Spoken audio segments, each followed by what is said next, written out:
An unexpected and troublesome feature of being human is that we feel so much more than we spontaneously realize we feel. There are emotions coursing through us of anger or joy, resentment or fear that lie just outside the sphere of ordinary consciousness and that elude us as we rush through the challenges of our lives. These emotions lie low in part because they're often too shocking or sad or contrary to expectations for us to want to make sense of them. We might hate where we're supposed to love, or might feel sad where we are meant to be practical. And so, out of timidity and fear, we omit to register our authentic reality.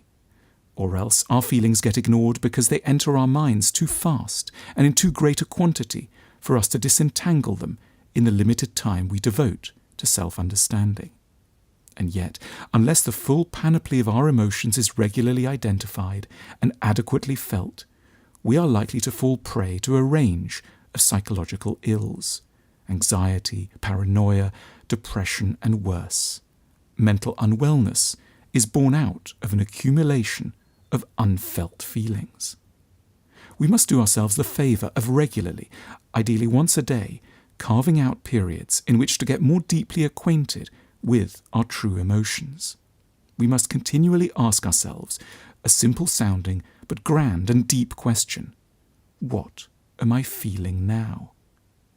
To draw out valuable answers, we should sit somewhere quiet, probably in bed, with the lights low and a pad and pen handy. We should close our eyes and let the generosity and free-form nature of the question resonate. After a few moments of scanning the penumbra of the inner mind, we're liable to pick up a few intimations of something. It might be the rustle of a disturbingly well-camouflaged anxiety. With some of the stealth of a hunter in the undergrowth or a fisherman by the bank of a river, we can press ourselves to reflect further. What does it seem we are actually anxious about?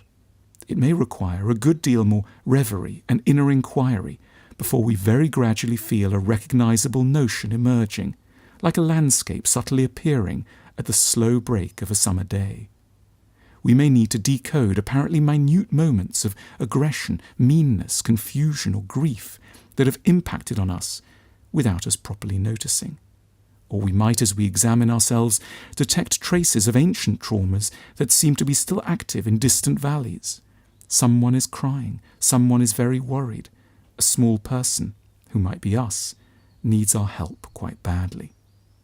We should carry out a similar process with our bodies, where many more muted feelings lie buried. What's my body feeling? We can ask, strangely but usefully. What would it like to talk to me about, if only it could? And to get more specific, if my shoulders could speak right now, what might they say?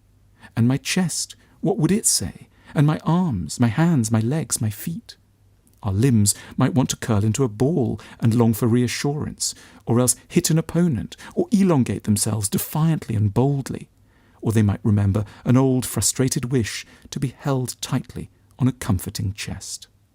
Through 10 or 20 minutes of this kind of concentrated but loose and exploratory wander through ourselves, we reduce the worry and sorrow of unfelt feelings.